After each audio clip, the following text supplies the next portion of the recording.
Hello people, this is your host Iridium Axel here, and today, welcome back to episode 9 of Terraria walkthrough.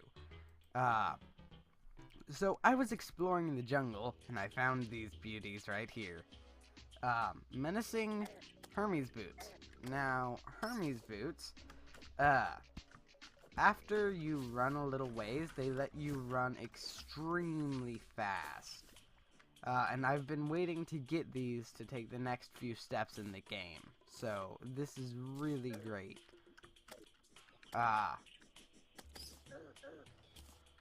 I'm going to replace that with these, and yeah. Don't need the B-shirt, considering we already have the full suit. So let's just continue to explore. Another magic mirror. But a spelunker potion, which those are extremely nice. We don't really need anything else from gold chests at this point, considering we just got that. However, they do have that down there, so I want to get to it.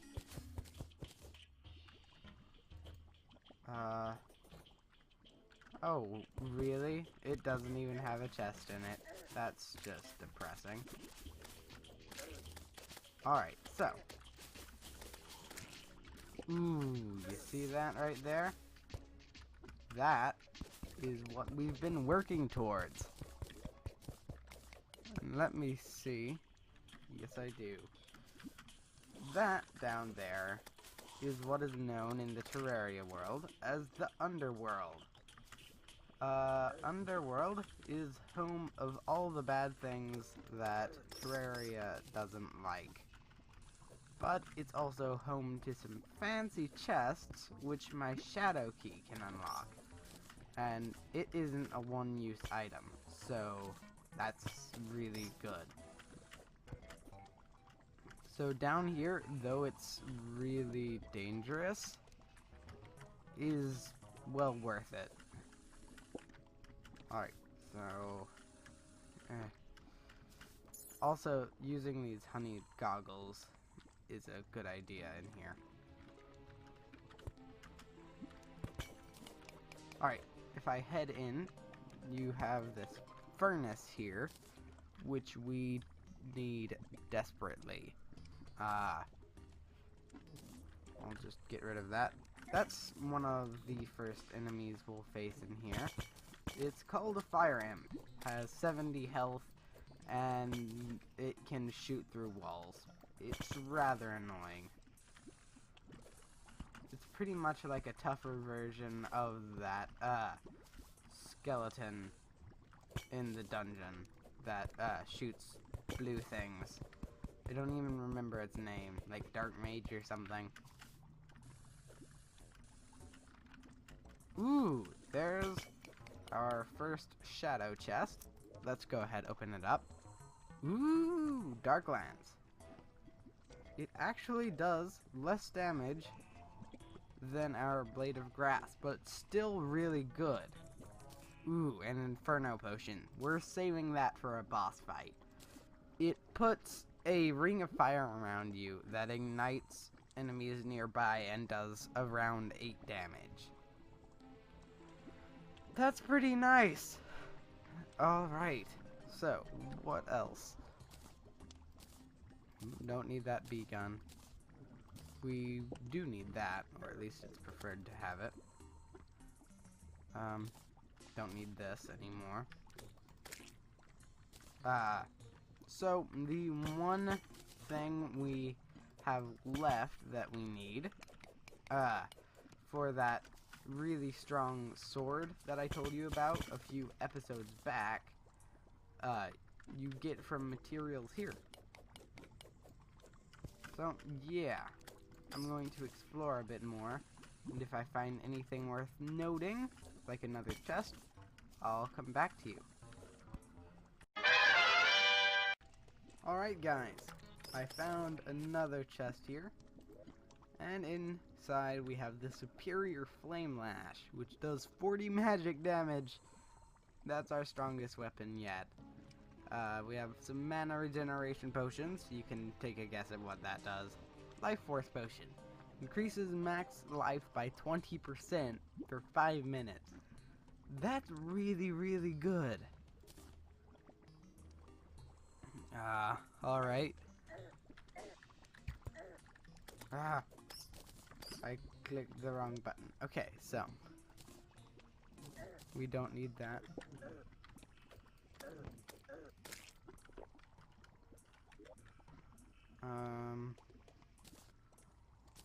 I don't really need the dark lance on my hotbar. I have all this here, so I can't fit anything else.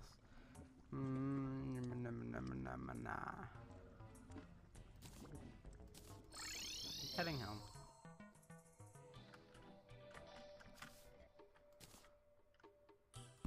That will eventually be turned into a farm right there.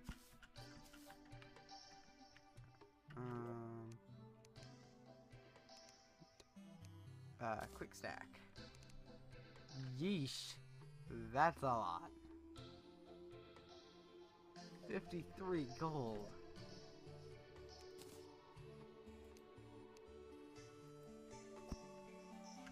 I feel a yeesh is proper here. Don't really need that on me. Don't really need that on me. Don't really need that on me. Actually, I don't know. I don't really need it for now. That increases your life regeneration by a little, so it's helpful.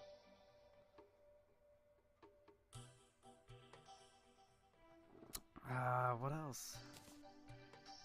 Not going to use that. Bee nades, those are actually really good. I got those from fighting. You guessed it, a bee. Potions, quick stack, materials, beeswax. That. Well, that actually goes in potions, so. What else? I don't know. Oh yeah, health forge. Equipment. I'm going to need to make a chest room. Okay, so. Wait. I need to break that down. Break it down. And then place this health forge. Ah, no. Come on. Right there. There we go. And the health forge is placed.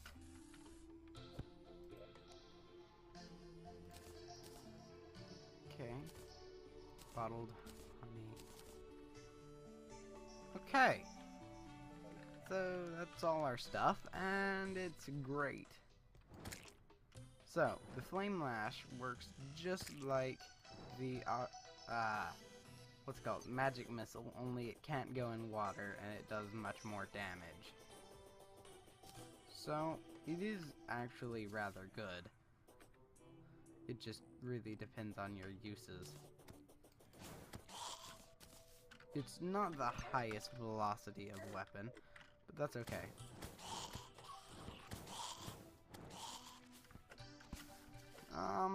So it's definitely going to be a useful weapon in the long run.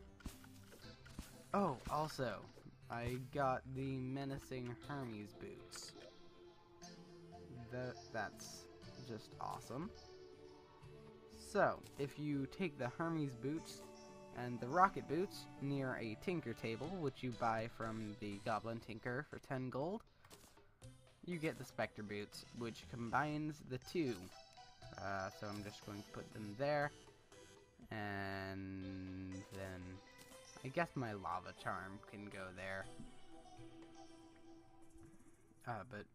Oh, and also, if I put the shoe spikes and climbing claws, I get the tiger climbing gear. So, that can be useful, I guess. Yeah. Okay. So, if we get some lava, I can make a slime farm, but that's for later. So I'm going to build a few houses, maybe montage it, not sure yet, and then I'll be back with you, because we definitely need to expand the size of our village. One sec.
Alright guys, so you just saw this guy being built. There's lava on the roof now, and I'm going to show you why that is. So, I went and retrieved the 2 bomb statues we found from the jungle and from the Skeletron farm. And I've made a slime farm with it.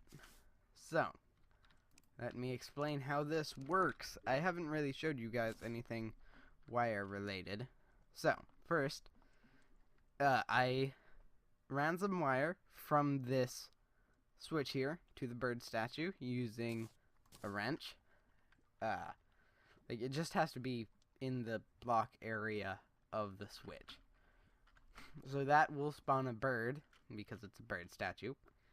And then I ran a wire from this lever to this block, which is called an active stone block, which you can turn inactive like it is here, and active like it is here using energy. So it's pass through when it's inactive. So let me just place a few torches and continue to show you this. And then I have all these pressure plates which the birds activate, and then that spawns slimes and bombs. And there's such a thin layer of lava that it kills the slimes without destroying the drops. And when I need to turn off the farm, this lever here, combined with two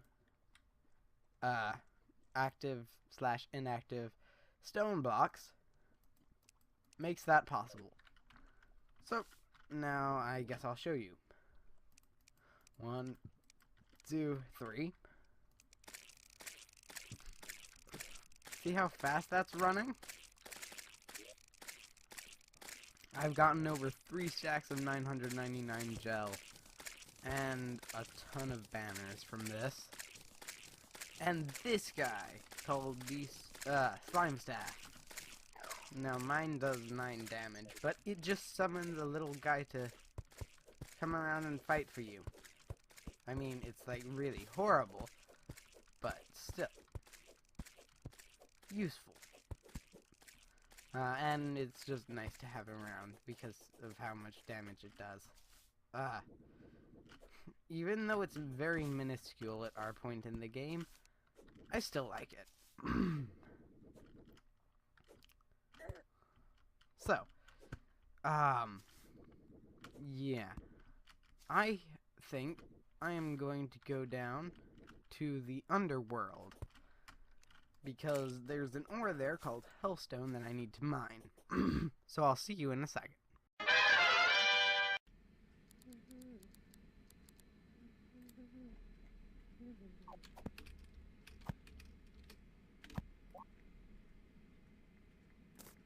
Give me a break, give me a break, bring me off these of the ticket cars.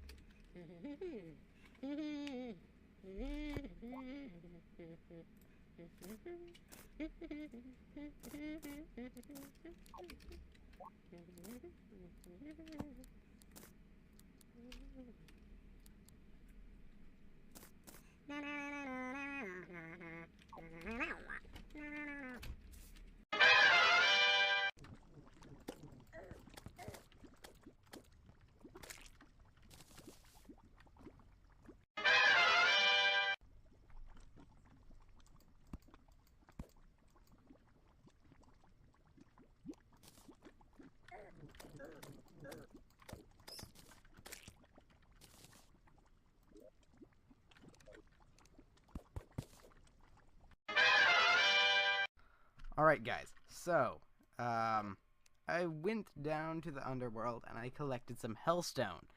And we now have 65 bars. So, that is enough, that is exactly enough for the full set, plus either the pickaxe or the sword. I want the sword so that we can make this really powerful, awesome thing. So yeah, I'm going to go ahead, craft the full set, and throw away my shadow. There's a lot of stuff you can craft with molten gear. But like I said, I'm going for the sword. It does a ton of damage. Alright, so let's go ahead, quick stack a whole bunch of stuff.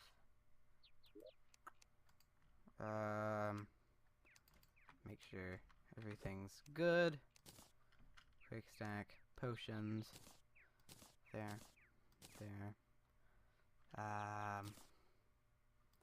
Water walking, restoration, gravitation. Wow, we have a bunch. Okay. That should be all. Then that chest can go there. Why not? Okay, so now if we look in the equipment chest, we have the Maramasa, blade of grass, Fiery Greatsword, and the Light's Bane. So, we're going to head to the corruption so that I can create the epic sword that I told you about in the beginning of this Let's Play. Or, not Let's Play, walkthrough. Yes. Alright, so we are almost there.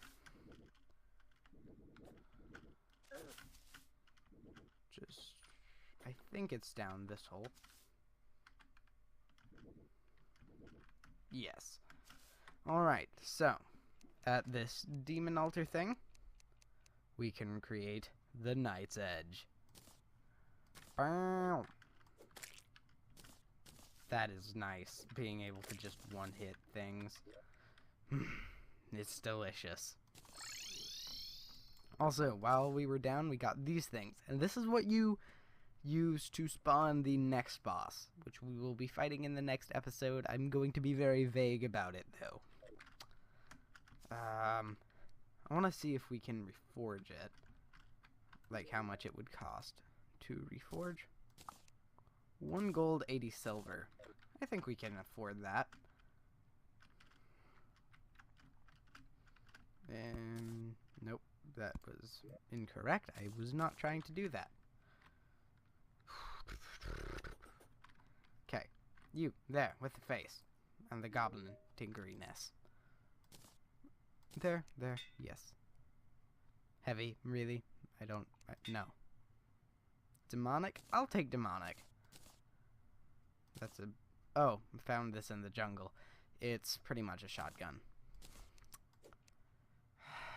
I really want to reforge... There we go. Full 6 damage, and it's hasty, so it fires faster.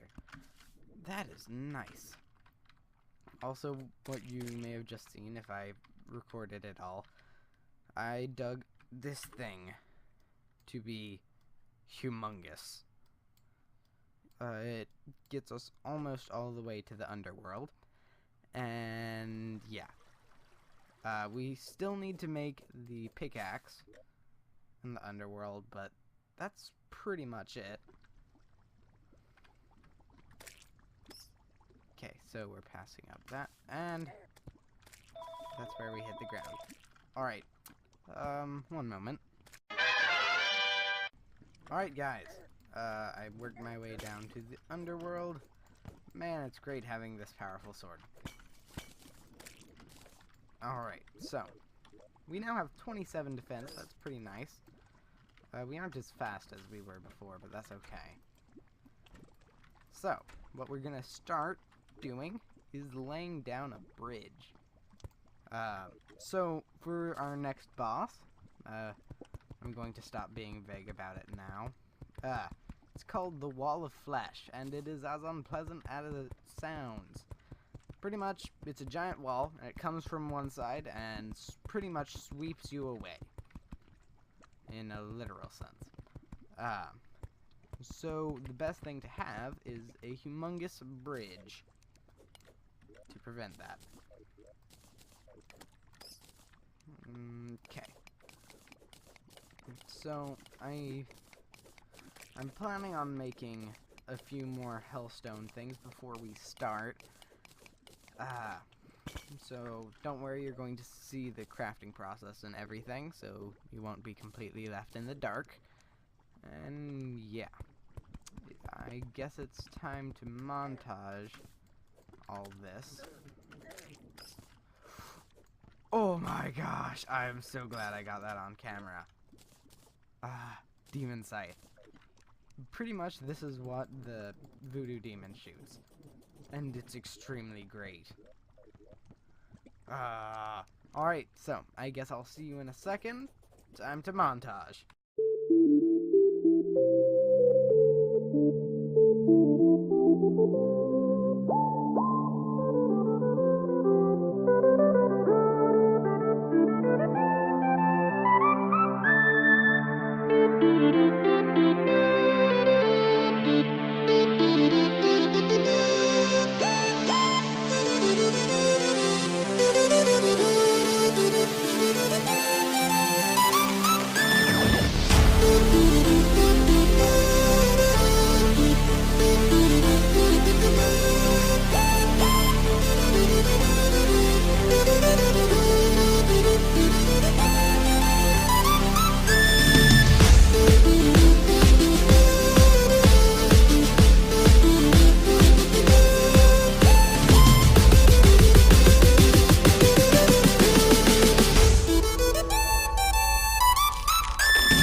Alright guys, so this entire segment here was me preparing to fight the Wall of Flesh. Sadly, the audio got removed and also got removed from the first two fights. So that really sucks. But the upside is now I get to talk to you through this. And I'm probably going to talk to you a little in the next episode for the Wall of Flesh fight, but I'm not sure yet. It might just be montaged until I get to the fight with me talking. So here I'm making a Phoenix Blaster. I think I made an Imp Staff a little while ago, which summons an Imp to fight for me. Yes, it does 21 damage, and the Phoenix Blaster does 23. And yeah, I don't even know what I made in this clip. I made a Molten Hamax there, which is actually really good. Wait.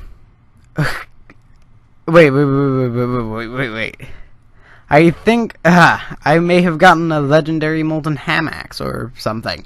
I'm not entirely positive. Just throw out those grenades because I wasn't going to be using them.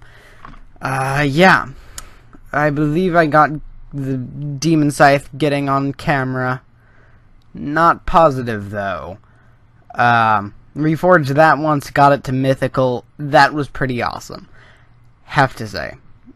Also, I'm going to reforge the Molten Fury once and get Unreal. Oh, by the way, I don't know if I've ever mentioned this, but the 3 best modifiers for ranged is Unreal, for melee is Legendary, and for magic is mythical. So yeah, I have some pretty nice stuff. I don't know what else there is really to say. I stock up on potions in like a minute here. Yeah. So there hasn't been like a ton of talking this video. Mainly because I had like a ton of stuff to montage up. Oh yeah, here I make some, what's it called? Arrows. Like the piercing ones that I can't think of. Yeah. So at the point when I'm recording this narration right now, I've already recorded all of episode 10 and part of episode 11. So, all of this is actually a bit old to me. I have a bit better stuff now. And yeah, you can look forward to that. I'm going to have like some really pretty good stuff soon. So that's pretty cool. What else should I explain that I haven't explained yet? I don't know. I feel like some things in this series I haven't explained well enough, but whenever I ask people who are watching this, they're like, yeah, it's fine. I don't know what to believe anymore. I just don't understand. I'm sorry. What did I... Oh yeah, that's right. I buy all those musket balls, and then I turn the majority of them into meteorite shots. So, 1 meteorite bar equals a ton of meteorite shots. Like 1 meteorite bar plus 70 musket balls equals 70 meteorite shots. Yes, that's it. So the meteorite shots will pierce and bounce, which makes it extremely helpful, but they only pierce once. So that is definitely something to keep in mind. So, also, they do a teensy bit more damage than the musket balls. I believe the musket balls do 7 or so, while the meteorite shots do 9. Yeah. So, I guess, since I only have a little bit of time left, I'm probably going to stop talking in a few seconds. Also, we have a ton of NPCs, and I hope to explain all of them in the next coming episodes, but I haven't really had a chance to. That's just due to lack of time and stuff like that. But I really hope that you've enjoyed this episode. It's about to end, so yeah. Thanks a ton for watching, and I guess I'll see you guys next time. Bye-bye. I have no idea why I said it like that, and I still have multiple seconds to go before this ends. Alright, it's about to end in 3, 2, 1. Bye-bye. This is your host, Iridium Axel here, and people keep messaging me as soon as I start recording. Today we are playing Scribblenauts, episode 4.